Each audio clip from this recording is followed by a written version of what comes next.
Bismillahirrahmanirrahim. Assalamu alaikum class. Our today topic is law of segregation. We are at page number 167 of our biology second year book. So, according to law of segregation, the two coexisting alleles for each trait in an individual segregate or separate out from each other at meiosis so that each gamete receives only one of the two alleles. Alleles unite again at random fertilization of gametes when zygote is formed. Girls कल भी ये चीज़ मैंने आपको जब Mendel के interpretation का topic हम कर रहे थे उसने जो इंटरप्रेट किया था अपनी ऑब्जर्वेशंस को उसमें ये चीज़ आपको समझाई थी। एनीवेज लॉ ऑफ सेग्रीगेशन की बेस क्या है? लॉ ऑफ सेग्रीगेशन हमें बेसिकली ये कहता है कि आपको जैसे ये कॉन्सेप्ट क्लियर हो चुका है कि जो किसी भी ट्रेट किसी भी कैरेक्टर की जो जीन्स होती हैं उनकी दो जो हैं वो टू को एग्जिस्टिंग अलीलिक फॉर्म्स में होती हैं और जो वो दो अलील्स होती हैं not the both alleles together further are transmitted to the gametes. उन दोनों अलील्स में से जो दो अलील्स होती हैं किसी भी जीन की वो दोनों को एग्जिस्टिंग अलील्स जो होती हैं वो सेग्रीगेट आउट करती हैं। सेग्रीगेट करने का मतलब है कि वो सेपरेट आउट हो जाती हैं और half of that genetic makeup moves towards one gamete and other half towards the other gamete. तो ये चीज़ आप बेटा सेल साइकिल में भी देख के आए हो और प्रोफेज स्टेज में आपको पता है कि सेग्रीगेट करते हैं क्रोमोसोम्स का सेग्रीगेट करना या सेपरेट आउट होने का मतलब यही है कि हाफ ऑफ अलील्स हो जाती हैं। ठीक है, हाफ जो जेनेटिक मेकअप है वो एक सेल में जाता है और हाफ दूसरे सेल में जाता है और वो जो पेरेंटल सेल डिवाइड करके जब टू सेल्स बनाता है तो वो half of complement of genotype उनके अंदर जाता है।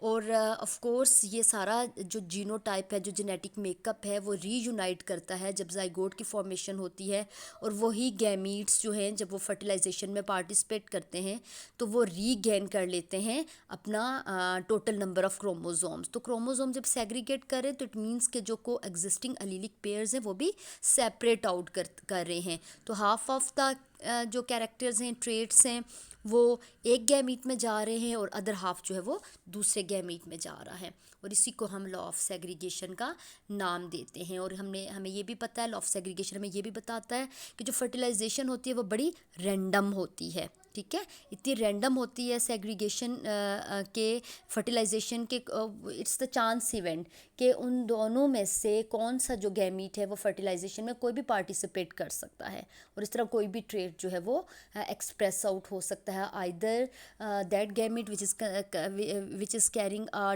Dominant Aleel for a trait वो भी जाइगोट फॉर्मेशन में पार्टिसिपेट कर सकता है और रिसेसिव ट्रेट की कोई भी अगर अलील है तो वो भी पार्टिसिपेट कर सकती है। तो it depends, it's a random process that is of fertilization. अब लॉ ऑफ सेग्रीगेशन को प्रूव करने के लिए मेंडल ने एक क्रॉस किया जिसको वो टेस्ट क्रॉस का नाम देता है। अब हम देखते हैं कि what is actually test cross.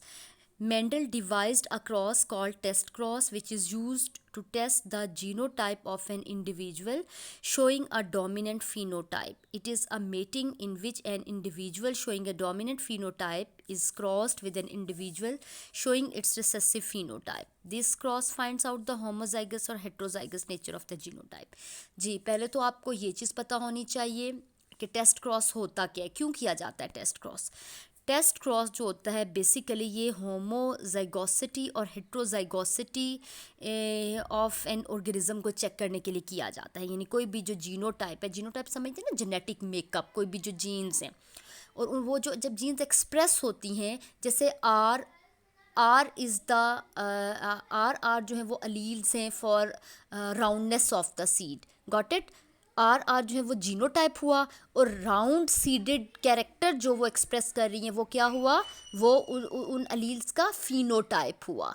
जो फिनोटाइप होता है वो एक्सप्रेशन होता है उस जीनोटाइप का, वो कैरेक्टर शो हो रहा होता है। तो किसी भी जीनोटाइप की होमोजाइगस या हेट्रोजाइगस कंडीशन को चेक करने के लिए, फाइंड आउट करने के लिए एक क्रॉस जो था वो फॉर्मुलेट आउट किया मेंडल ने जिसको टेस्ट क्रॉस का नाम दिया जाता है। इस क्रॉस में basically that is use to test the genotype of an individual having a dominant phenotype. तो एक ऐसे जीनोटाइप पे मतलब अप्लाई होता है जिसका जो ये टेस्ट क्रॉस जो एक डोमिनेंट फिनोटाइप शो कर रहा होता है, यानी हमेशा डोमिनेंट कैरेक्टर शो कर रहा होता है। सो ये एक ऐसी मेटिंग टाइप होती है, एक ऐसा क्रॉस जो बेसिकली मेटिंग शो कर रहे होते हैं ना। तो ये एक ऐसा मेटिंग टाइप होता है in which an individual showing a dominant phenotype, basically एक ऐसा हम जो है वो इंडिविजुअल लेते हैं जो डोमिनेंट फिनोटाइप शो करो, जैसे राउंड कैरेक्टर होना, tallness of the P plant, ये डोमिनेंट फिनोटाइप्स है ना बेटा। तो डोमिनेंट फिनोटाइप जो होता है उसको क्रॉस किया जाता है एक ऐसे इंडिविजुअल के साथ which is showing it's recessive phenotype. तो डोमिनेंट फिनोटाइप वाले इंडिविजुअल को क्रॉस किया जाता है रिसेसिव फिनोटाइप वाले इंडिविजुअल के साथ। तो बेसिकली इस तरह पता चल जाता है कि जो फ्यूचर प्रोजेनी है, जो जनरेशन है, वो आइदर होमोजाइगस उसमें रेशो कितनी आएगी और कितने परसेंट चांसेस है कि the individual will show the heterozygous character. A phenotypically round seed could be homozygous, ठीक है, आर और heterozygous capital R small R. अब आप देखें जैसे आप पी प्लांट को ही लेते हो, तो अब पी प्लांट में एक राउंड सीडेड प्लांट को अगर हम फिनोटिपिकली देखें, ठीक है, फिनोटाइप है राउंड सीड प्लांट। अब ये जीनोटाइप अपना दो तरह से शो कर सकता है। अब एक राउंड सीडेड प्लांट जो है वो होमोजाइगस जीनोटाइप भी शो कर सकता है, यानी दोनों कैपिटल आर भी हो सकते हैं, उसकी जो अलील्स है दोनों डोमिनेंट अलील्स भी हो सकती हैं। और एक रिसेसिव अलील्स के साथ अगर हम एक लेते हैं, यानी कैपिटल आर और स्मॉल आर, ये जैसे यहाँ पे आपको शो किया जा रहा है, आप ले रहे हो, तो this is showing heterozygous character, but है तो हेट्रोजाइगस, बट ये इसका फिनोटिपिक एक्सप्रेशन क्या होगा? Of course the seed will be round, यानी चाहे वो होमोजाइगस कंडीशन है, बोथ आर कैपिटल, और either it's the heterozygous condition, यानी कैपिटल आर और स्मॉल आर है, but in both of these condition हमारे पास जो सीड होगा वो राउंड ही होगा। ये यहाँ पर अब आपको टेस्ट क्रॉस जो है ये आपकी बुक्स में भी आप बेटा सामने खोल के देखें, अगर मेरा इमेज थोड़ा ब्लर कर रहा है। अब इसमें दो केसेस आपको दिखाए गए हैं। ये जो लिखा है इसको पढ़ने से पहले हम क्रॉसेस पे आ जाते हैं, ये केस 1 पे हम आते हैं। केस 1 में आप देखें, ये मैं आपको जूम करके दिखाती हूँ, आप देखें कि ये एक राउंड सीडेड प्लांट को क्रॉस किया गया है with the wrinkled seeded plant, यानी ये आपको सामने अंदाज़ा हो गया है कि आपने जो F1 जनरेशन चूज़ की है उसमें आपने कौन से सीड्स लिए हैं, कौन सा प्लांट लिया है, विच आर वन मतलब individual which is having round seeded character homozygous and other which is having wrinkled seeded trait in homozygous condition. यानी इसमें दोनों जो आपके पास इंडिविजुअल हैं both are showing heterozygous condition. एक जो है वो हेट्रोजाइगस राउंड कैरेक्टर आपको शो कर रहा है और दूसरा हेट्रोजाइगस रिसेसिव कैरेक्टर आपको शो कर रहा है। एक में डोमिनेंट और दूसरे में रिसेसिव कैरेक्टर आप देख सकते हो, ठीक है। जब स्मॉल आर होगा तो आप देखें ना रिंकल्ड कैरेक्टर होगा, क्योंकि रिसेसिव अलील्स हैं, ये रिंकल्ड ट्रेट को ये एक्सप्रेस आउट करती हैं। जबकि दोनों कैपिटल आर हैं तो राउंड कैरेक्टर है और होमोजाइगस है। अब आप देखेंगे जब गैमीट फॉर्मेशन हम कर रहे हैं, ये देख रहे हैं आप नेक्स्ट स्टेप पे देख रहे हैं, ये जो गैमीट्स बन रहे हैं ना 1 2 3 4 जो है हमारे पास गैमीट्स बने, इनको जब हम क्रॉस करते हैं, क्योंकि जब सेम होमोजाइगस कंडीशन होती है तो आपको पता है इन दो में से हम एक जो है वो नेक्स्ट जो है पार्टिसिपेट करते हैं, बिकॉज बोथ आर सिमिलर। तो ये कैपिटल आर और जैसे स्मॉल आर लिया, इनको अब आप मल्टीप्लाई कर रहे हैं, यानी क्रॉस करेंगे बिग आर को स्मॉल आर के साथ, तो हमारे पास क्या आ रहा है, हमारे पास हेट्रोजाइगस राउंड कंडीशन आ रही है।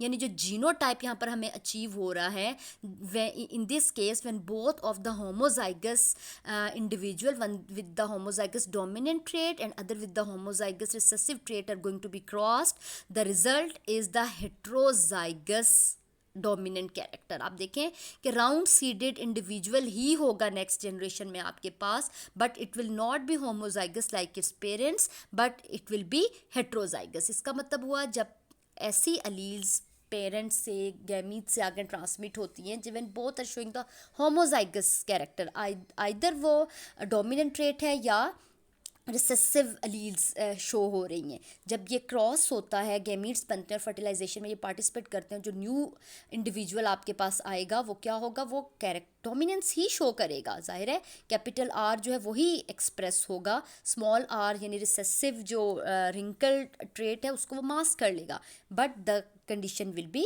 आप देख सकते हैं कि ये जीनोटाइप इसका हेट्रोजाइगस फॉर्म में आपको अचीव हुआ। तो अब आपको टेस्ट क्रॉस की डेफिनेशन समझ लगी किस तरह से जस्टिफाई हो रही है। Got it.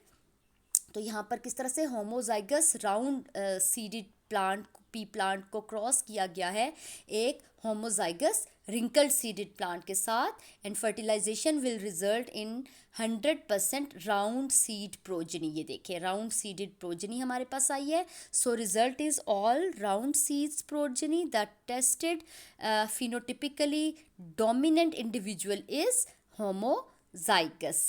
ठीक हो गया। अब हम केस 2 को देखते हैं।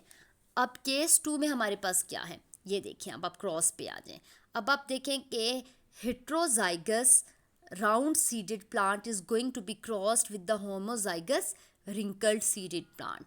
अब जब गैमीट फॉर्मेशन होगी, ये आप देख रहे हैं बिग आर स्मॉल आर आ गया and both are the small R, क्योंकि यहाँ पे हेट्रोजाइगस कंडीशन है, यहाँ पे ये होमोजाइगस कंडीशन है। जब ऐसे इस कंडीशन में यानी एक हेट्रोजाइगस डोमिनेंट इंडिविजुअल को जब होमोजाइगस रिसेसिव इंडिविजुअल के साथ क्रॉस किया जा रहा है, अब देखें ना ये जब गैमीट्स पार्टिसिपेट करेंगे नेक्स्ट क्रॉस में फर्टिलाइजेशन में, ये फर्टिलाइजेशन हो रही है ना जब हम क्रॉस शो करते हैं, तो आप देख रहे हैं कि ये हम किस तरह स्क्वायर से दिखा रहे हैं। ये कैपिटल आर और स्मॉल आर, और इस तरफ ज़ाहिर है बोथ आर द होमोजाइगस, तो हमने एक स्मॉल आर पिक किया। अब इस कैपिटल आर को स्मॉल आर के साथ जब आप क्रॉस करा रहे हैं तो कैपिटल आर स्मॉल आर हमें अचीव हो रहा है, फिर स्मॉल आर को जब आप क्रॉस कर रहे हैं तो ऑफकोर्स स्मॉल आर हमारा रिजल्ट आ रहा है। तो अब हाफ ऑफ हमारे पास देखिए 50-50% चांस आया, यानी कि 50% हमारे जब एक हेट्रोजाइगस इंडिविजुअल होमोजाइगस इंडिविजुअल के साथ मेटिंग करता है या क्रॉस आउट होता है, गैमीट्स बनते हैं और फर्टिलाइजेशन होती है, तो नेक्स्ट प्रोजनी नेक्स्ट जो न्यू जनरेशन या जो आपके पास डॉटर जनरेशन आती है उसमें आपके पास 50-50% चांसेस होते हैं कि 50% आपके पास round seeded individuals plants produce होंगे पी के, और 50% आपके पास चांस है कि आपके पास रिंकल्ड सीडेड होंगे। लेकिन इस केस में अब आप देखें कि होमोजाइगस और हेट्रोजाइगस कंडीशन जो है वो 50-50% है, जबकि केस 1 में आपने देखा था कि 100% आपको हेट्रोजाइगस बट डोमिनेंट जो फिनोटिपिक कैरेक्टर था वो हमें अचीव हुआ था। Hope so that you have understood both of these cases. So ये देखें result, half round seeded plants and half wrinkled seeded progeny. The tested phenotypically dominant individual is heterozygous in this case. तो ये देखें कि हमने test cross किया और किस तरह टेस्ट क्रॉस से जो है वो मेंडल ने होमोजाइगस या हेट्रोजाइगस जो इंडिविजुअल की कंडीशन होती है उसको उसने प्रूव किया। नेक्स्ट हमारे पास dihybrid and dihybrid cross की बात आ जाती है जी। इससे पहले अपने मोनो हाइब्रिड क्रॉस को देखा जिसमें हम एक ही कैरेक्टर चूज़ करते हैं, जैसे आपने जस्ट सीड का कैरेक्टर लिया कि आइदर इट्स राउंड और इट्स रिंकल्ड। फिर डाई हाइब्रिड क्रॉस जो होता है उसमें हम डबल जो है वो मतलब ड्यूल कैरेक्टर्स को लिया जाता है, जैसे सीड का आप शेप भी ले रहे हो और साथ उसका कलर भी ले रहे हो। Got it. जैसे either the seed is round and wrinkled as well as yellow और ग्रीन। जैसे राउंड के लिए आप अलीलिक फॉर्म में शो करते हो ना सिंबल कैपिटल आर, और रिंकल्ड के लिए आप स्मॉल आर यूज़ करते हो। बिल्कुल उसी तरह से येलो के लिए हम कैपिटल आर यूज़ करते हैं और ग्रीन के लिए हम स्मॉल आर यूज़ करते हैं। तो ये इसका डायहाइब्रिड क्रॉस का भी थोड़ा सा बैकग्राउंड मैं आपको दे देती हूँ। After thoroughly studying each trait separately, यानी उसने जो पी प्लांट के जितने भी कंट्रास्टिंग पेयर्स ऑफ ट्रेट लिए उनको जब उसने स्टडी कर लिया, Mendel decided to study the two traits simultaneously. For example seed shape and seed colour. इससे पहले तो उसने एक एक कैरेक्टर ही चूज़ किया ना, अब उसने दो कैरेक्टर्स को इकट्ठे स्टडी किया। Seed shape round could be round और wrinkled, similarly seed colour could be yellow और ग्रीन, जैसे थोड़ी देर पहले मैंने आपको बताया। He crossed true breeding round and yellow. True breeder जो प्लांट थे वो क्या थे, पी प्लांट, वो राउंड सीडेड थे और येलो सीड कलर था। ऐसे प्लांट्स को उसने क्रॉस कराया with true breeding wrinkled and green seeded plants के साथ। Got it. तो all the F1 dihybrids were round yellow seeded due to dominance. Of course जो dominant character होगा यानी round और yellow जो dominant trait है वो ही अपनी dominance show करेगा, expression show करेगा, और जितने भी next F1 progeny में plants achieve हुए वो सब round seeded और round and yellow seeded achieve हुए. Then he made a dihybrid cross by allowing self fertilization among F1 hybrid. जी, अब डाईहाइब्रिड क्रॉस में क्या होता है कि जो F1 हमारे पास जनरेशन होती है फिर F1 को सेल्फ क्रॉस कराया जाता है, यानी जो F1 का रिजल्ट आया जो राउंड और येलो सीडेड प्लांट था उसको राउंड और येलो से ही सेल्फ क्रॉसिंग कराई गई. The result was quite surprising. जी, क्या सरप्राइजिंग रिजल्ट था? That the seeds produced as F2 progeny, जो F1 के सेल्फ क्रॉस के रिजल्ट में F2 प्रोजनी अचीव हुई, they were not only in the two parental combinations, that is round yellow and wrinkled green, but also in two new phenotypic combinations, that is round green and wrinkled yellow. अब देखें कितने surprising characters आए कि अब round green seeds produce किए जो F2 generation के जो प्लांट्स आए और साथ ही रिंकल्ड एंड येलो, यानी एक डोमिनेंट और एक कैरेक्टर रिसेसिव कैरेक्टर आगे एक्सप्रेस हुआ. But also into new phenotypic combinations ratio was found in F2. Appearance of these new recombinant phenotypes of F2 individual that some sort of shuffling of alleles had been occurred. तो इससे क्या हुआ, इससे ये सामने आया कि कुछ जो दो डिफरेंट टाइप की अलील्स हैं उनकी क्या हुई, रीशफलिंग हुई. अब ये रीशफलिंग किस तरह से हुई? Seeds produced as F2 progeny were not only in the two parental combinations, that is round yellow and wrinkled green, but also into new phenotypic combinations, that is round green and wrinkled yellow. A clear-cut 9:3:3:1 phenotypic ratio was found in F2. Appearance of these new recombinant phenotypes of F2 indicated that some sort of shuffling of alleles had occurred during gamete formation. इसका मतलब है कि जब F1 को self cross कराया गया तो कुछ जेनेटिक रीशफलिंग हुई और न्यू फिनोटिपिक रिकॉम्बिनेशंस हमें F2 में जो है वो अचीव हुए. So Mendel inferred the mechanism of this shuffling as independent assortment of alleles into gametes. जी, यहाँ पर हमें बेसिकली डाईहाइब्रिड क्रॉस के रिजल्ट में हमें second law of Mendel, that is law of independent assortment हमें अचीव हुआ. और उस लॉ ऑफ इंडिपेंडेंट असॉर्टमेंट के अकॉर्डिंगली मेंडल ने क्या चीज़ जो है वो कंक्लूड आउट की. उसने कहा कि जब F1 जनरेशन को सेल्फ क्रॉस कराया गया and then they were going to achieve the F2 generation, then the result was surprisingly different. That as a result of F2 generation, 9:3:3:1 ratio, phenotypic ratio have been achieved. It means that some sort of, वो कह रहा है कि ऐसी shuffling of alleles हुई, और उस ये जो शफलिंग ऑफ अलील्स हुई इस न्यू कॉम्बिनेशन के फॉर्मेशन के दौरान F2 के जो गैमीट्स के आपस में फर्टिलाइजेशन हुई उसमें बड़ी अलील्स की इंडिपेंडेंटली अलील्स असॉर्ट आउट हुई. He concluded that the alleles for shape and colour were not bound to remain in parental combination forever that. Is इज़, इसका मतलब इंडिपेंडेंट असॉर्टमेंट का मतलब ये है कि it is not always necessary that the roundness की जो अलील है it will always combine with the yellow trait की जो अलील है, यानी capital R can go with the small y यानी with the green character, and similarly capital Y यानी yellow जो सीड का कलर है that can go with the small r with the wrinkled character. यानी कि इतना इंडिपेंडेंटली सी जो alleles हैं वो असॉर्ट करती हैं कि कोई भी, मतलब it's again the chance event कि कोई भी डोमिनेंट जो अलील है that can make a new combination with the recessive allele as well, and recessive allele can go towards to make a combination, a new recombination with the recessive allele as well. Rather, these were free to assort independently. Capital R could go with the capital Y or small y in any gamete with equal chance. So what was the result that going to be deduced? ये हम लोग इस cross से भी इसको देखेंगे. आप देख रहे हैं कि ये देखें, यहाँ मैं आपको ये क्रॉस दिखाती हूँ. राउंड येलो हमारे पास जो ट्रू ब्रीडिंग कैरेक्टर हमने लिया, and it was going to be crossed with the wrinkle green character first P1 मतलब फर्स्ट पेरेंटल जनरेशन में आप देख रहे हैं इनके जो गैमीट्स फॉर्मेशन हुई है उसके बाद जो रिजल्ट आया ये हमारे सामने है। आप देखें डोमिनेंट राउंड F1 में तो रिजल्ट बड़ा हमारे पास आइडियलिस्टिक सा था, that the round would always have go towards the yellow, जबकि यहाँ पर रिंकल एंड ग्रीन कैरेक्टर हमें आया। लेकिन ये P1 जो F1 का हमारे पास रिजल्ट आया, इस F1 को ये दिस F1 इसको जब सेल्फ क्रॉस कराया गया तो आप देखें ये इस तरह से हमारे पास टोटल 16 कॉम्बिनेशंस बनेंगे। ये देखिए 4 इस तरफ और 4 इस तरफ जाएंगे।